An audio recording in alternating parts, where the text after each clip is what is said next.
Are you play-based or academic? What do you value in your preschool program? Do you want lots of time for children to play, or do you want to be teaching skills and concepts? Hello, I'm Nicole Gervais-Fravel, and this is Wildwood Teaching. So has a parent ever asked you on a tour if your program is play-based or academic? How about other early childhood educators or administrators? Like, I know in the forest school world, we place a high value on play-based experiential learning. But does this mean that we're not teaching academics? And the word academics conjures up images of children sitting in desks, all lined up in rows, doing worksheets, flashcards, working on rote memorization, learning facts. And so those of us who believe very strongly in the importance of play at young ages might say that we are delaying the academics until it's more developmentally appropriate. We don't want to put undue pressure on children to start reading at age 3 or do a whole bunch of paper and pencil math activities. But I'm going to say that this distinction between academic and play-based learning is really a false dichotomy, because of course children are learning so much while they are playing. The dichotomy really is not between play-based versus academic learning, but between surface level learning and a deeper level learning. So surface level learning is rote knowledge, facts, right? You know that 2 + 2 = 4, right? Or you can sing the alphabet song and maybe match it to an alphabet chart. But deeper level learning is being able to apply that knowledge. So you know that 2 + 2 = 4. So what? What does that mean? Well, it means that if you have 2 sticks and your friend has 2 sticks, together you have 4 sticks that you can use to build your fairy house. Is that going to be enough sticks, or do you need more? If you know that those letters are attached to sounds, that they are representative of something, you can use that representation in your nature journal, whether through letters or drawings, to represent what you have observed in nature so that you can share it with somebody else, or so that you can remember it on another day. So I'm going to show you a photograph of a child learning some math concepts through play. And so this is Dakari, and Dakari asked me if I wanted a cookie. He said, "I'm making cookies. Do you want one, Nicole?" I said, "Of course, I would love cookies. These cookies are delicious. How do you make these cookies?" And so he explained to me that he was taking one circle. Now, these circles do have numbers written on them, but they weren't important to his tasks, and so he wasn't focusing on them, and neither was I. He said, you take one circle and then you put a leaf on top of it, and then you put another circle on top of it. So he was making sandwich cookies, and each sandwich cookie took 2 circles to make. And at one point he said, "Oh, I can only make 2 more cookies," because he had 4 circles left and he could only make 2 more cookies.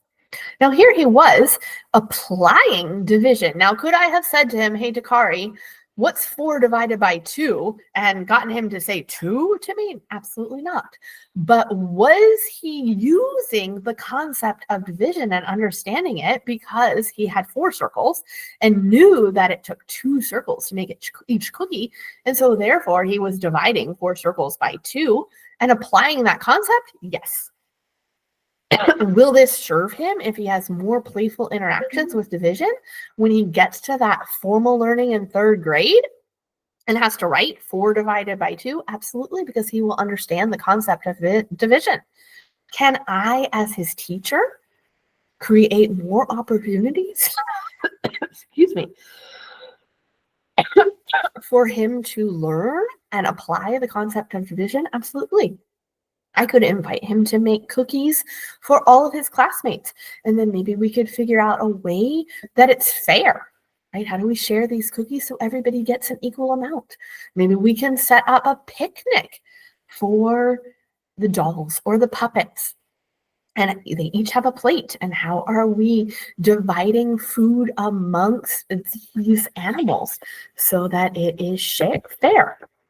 Now, in fact, researchers at the University of Cambridge recently completed a meta-analysis where they looked at other research of children in play, and found that up until age 8, actually guided play, where children are playing with an adult who is either bringing in materials or having a conversation with them about their play, is a more effective way for children to learn mathematical concepts than is direct instruction. And probably that's because math is a way to order your world, right?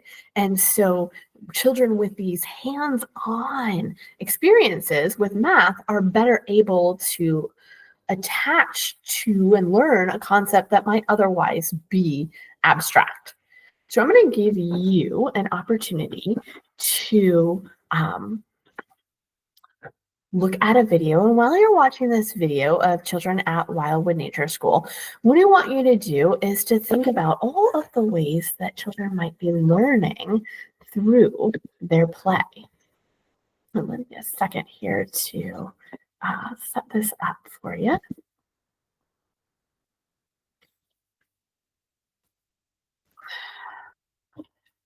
There we go.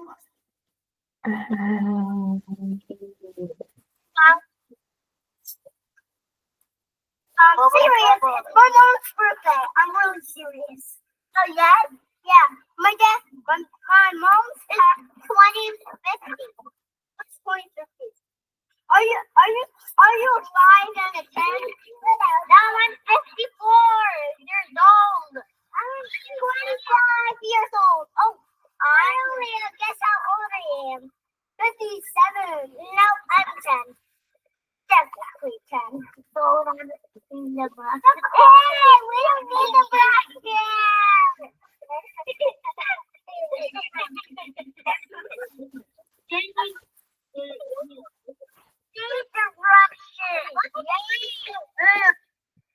So as I transition here, what popped out for you? So I can say for me, the first thing that jumps out at me is the children's conversation about numbers, right? And the relative value of those numbers. What is really big, like 54, but what is old, but maybe not as old, like 25 or 10? And then someone talks about kind of place value, right? What does 2050 mean? Are you talking about a 10 and a 5? Right? Another thing that jumps out at me is their conversational turn taking, right? Children are having a back and forth conversation where they are listening to each other and building on each other's statements. What did the person before them say? And what's logical for me to say next, right? And I didn't have to mediate that as a teacher. They're learning these listening and conversational skills. And what about the children who aren't taking part in the conversation and are just in the background kind of listening? Are they learning? Well, I'm going to tell you that the child who's kind of scrubbing with the scrub brush is an English language learner. And at one point, right, I think just being near the children, right, he is picking up on their conversation, learning it in context because he can see what they're playing as they're talking. And he does try to participate, right? He pops his scrub brush into the bowl that another child is stirring. And even when they protest, right, we don't need the brushes, it's with laughter. So even though the other children are negotiating boundaries, he is still receiving positive feedback for his participation and learning some language around it. So in this particular play, the children are more practicing concepts, right, that they've learned and kind of working them out through the play, testing those concepts about numbers. Large numbers are not something that we shy away from in our nature school program. I know that in that particular class, the children had been watching an apple tree grow, and they wanted to know if it was still growing. And so one way to determine whether something is still growing is to measure it through the course of time. And so we actually had measured the circumference of the trunk, which is a larger number. Sometimes we do where children measure sticks to see who has the longest one. So we'll line up glass jewels next to the sticks, and those sticks could be anywhere from 3 joules long to 32 joules long, right? And so here in this conversation, it's a clue to me as an observer that the children are still working on these concepts of larger numbers. So I might want to bring in more situations where they can practice larger numbers, or where they can start thinking about place value or relative value in a playful way. I'm going to say, honestly, the most important thing that jumps out at me through this interaction is the laughter. As the children are finding joy in play and in numbers. And Susan Buffard, who is a developmental psychologist and the author of The Most Important Year, Pre-Kindergarten and the Future of Our Children, says that this is perhaps the most important aspect of play-based learning in preschool, that when children are curious and enjoy learning, they're going to want to learn more.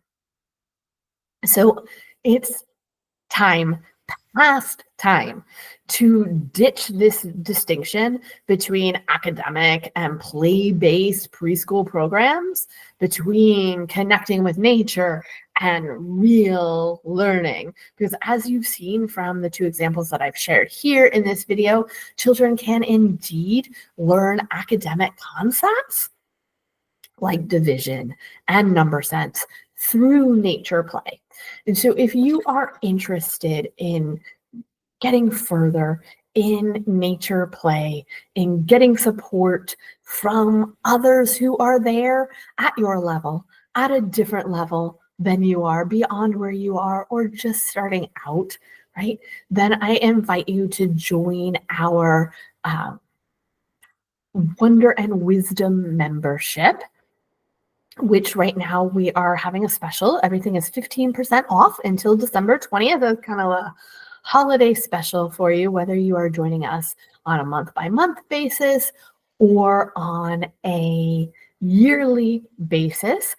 You can use the code NATURE25 to and get the 15% off deal.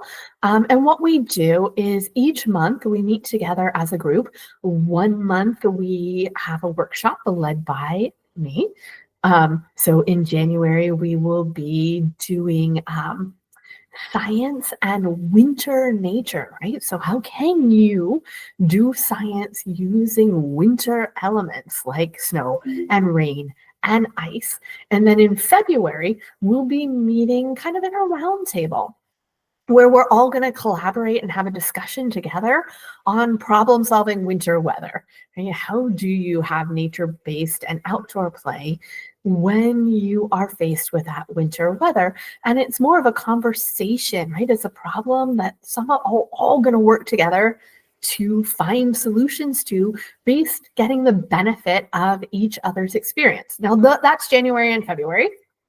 Those are already set, but we have what I'm going to call teacher-led learning, right? Just as in a child-led space, you're going to build on what a child's interests are. In teacher-led space, we are building on what our community members' interests are. So what we do each month, based on feedback from everybody in our community, what are we finding that we need to explore as a group? So I hope you will think about joining us. There should be a little link that pops up above my head for joining our membership. There will also be an attachment that you can go to below this video. But do remember that you need to sign on before December 20th to get the benefit of the 15% off. So I hope to see you within our membership. And then I hope to see you here next week for another episode of Wildwood Teaching. I will see you there.